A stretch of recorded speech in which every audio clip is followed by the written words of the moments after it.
Assalamualaikum warahmatullahi wabarakatuh. Alhamdulillah. Alhamdulillahilladzi wa kafa wa sholatu wassalamu ala sayyidinal mustafa wa ala alihi wa sahbihi wa lisyidqi wa wafa amma ba'du. Anak-anakku, selamat jumpa kembali dalam mata pelajaran Pendidikan Agama Islam dan Budi Pekerti. Untuk kali ini kita memasuki bab meyakini kitab-kitab Allah, mencintai Al-Quran. Marilah untuk mengawali perjumpaan kita buka dulu dengan bersama-sama membaca doa. Bismillahirrahmanirrahim. Raditu billahi rabba wa bil islami dina wa bi Muhammadin nabiyya wa rasula. Rabbi zidni ilma warzuqni fahma, amin. Kita lanjutkan dengan tadarus Al-Quran. Kita buka, kita baca Quran surat Al-Kautsar. Bismillahirrahmanirrahim. Inna a'tainakal kautsar fasholli li rabbika wanhar. Inna syani'aka huwal abtar. Shadaqallahul azim. Anak-anakku, marilah kita renungkan. Apa jadinya apabila kita menaiki kendaraan di jalan namun tidak memiliki tujuan yang jelas?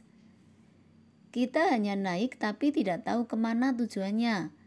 Tentu kita hanya akan menghambur-hamburkan bahan bakar dan mengganggu perjalanan pengguna jalan yang lain. Bahkan lama-kelamaan kita bisa tersesat. Demikian juga dengan kehidupan manusia di dunia ini. Jika hidup ini tidak memiliki arah yang jelas dan benar, hanya akan menghabiskan usia tanpa memiliki manfaat dan kemudian tersesat. Jadi hidup ini harus memiliki arah atau tujuan yang jelas dan benar. Lalu siapa yang mengetahui arah atau tujuan hidup yang benar itu? Tentu yang mengetahui secara pasti adalah Allah Subhanahu wa Ta'ala, Tuhan yang menciptakan manusia. Jadi petunjuk Allah Subhanahu wa Ta'ala yang tertuang dalam kitab-kitab yang diturunkannya merupakan panduan untuk kebahagiaan manusia di dunia sampai akhirat. Sekali lagi, kitab itu benar-benar berisi cara yang dapat membimbing kita untuk meraih kebahagiaan. Anak-anakku, pengertian iman kepada kitab-kitab Allah Subhanahu wa Ta'ala. Menurut bahasa, iman adalah percaya dan membenarkan.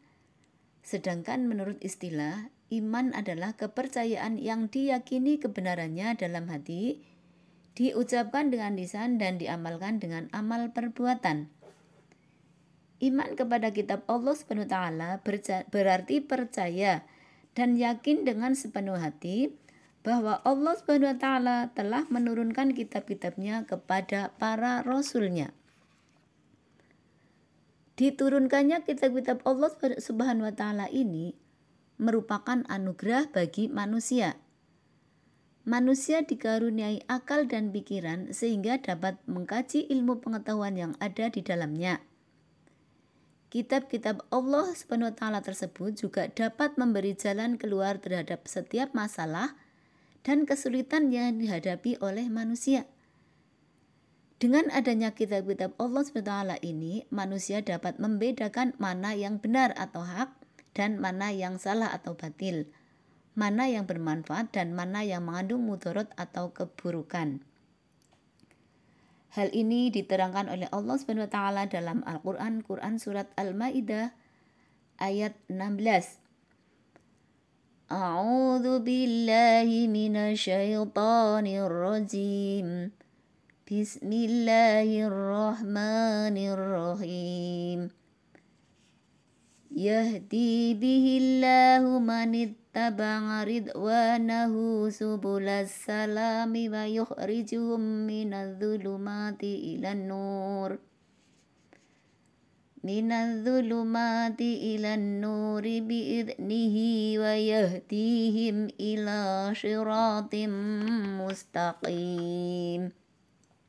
Yang artinya, dengan kitab itu Allah memberi petunjuk kepada orang yang mengikuti keridhoannya ke jalan keselamatan, dan dengan kitab itu pula Allah mengeluarkan orang itu dari gelap gulita kepada cahaya dengan izinnya dan menunjukkan ke jalan yang lurus.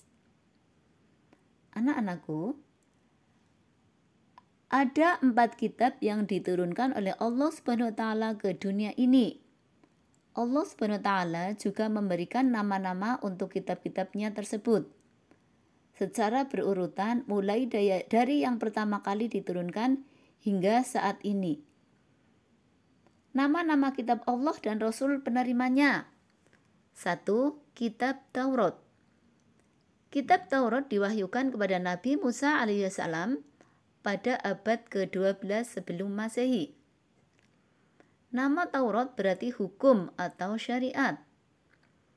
Kitab Taurat diperuntukkan sebagai pedoman dan petunjuk hidup bagi kaum Bani Israel saat itu. Bahasa yang digunakan dalam kitab Taurat adalah bahasa Ibrani. Allah SWT menerangkan dalam Quran surat Al-Mu'minun ayat 49.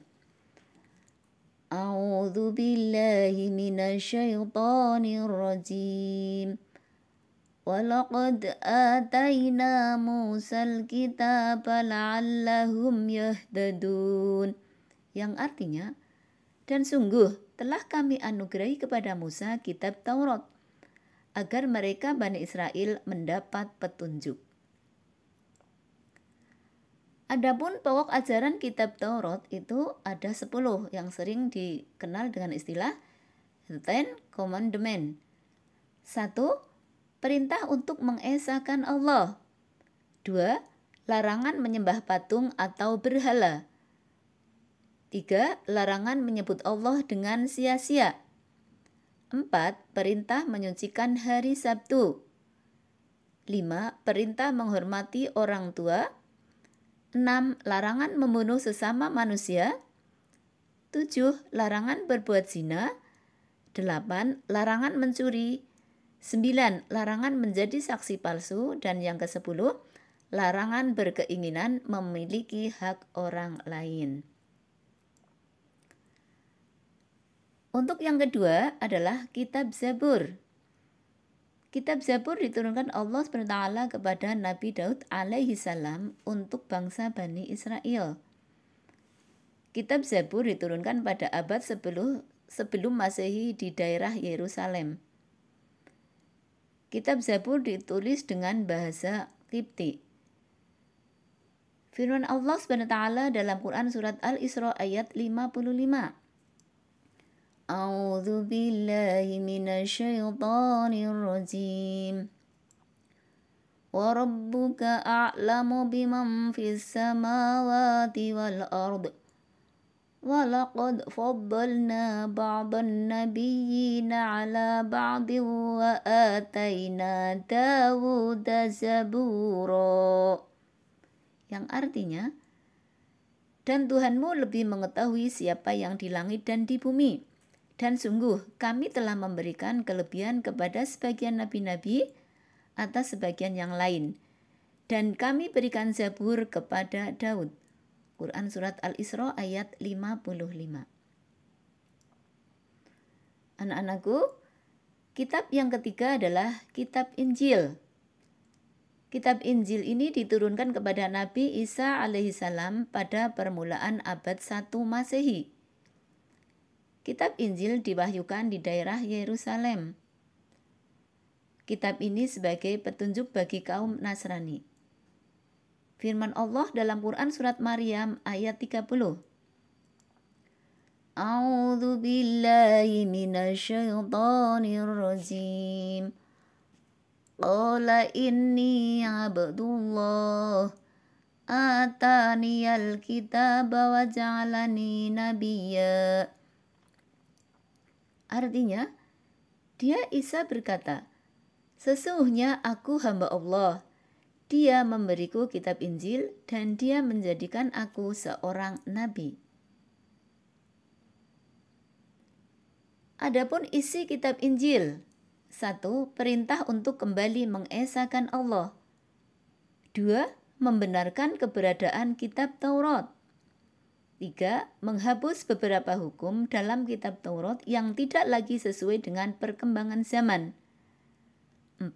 Menjelaskan bahwa kelak akan datang kembali Rasul setelah Nabi Isa alaihissalam, yaitu Nabi Muhammad SAW.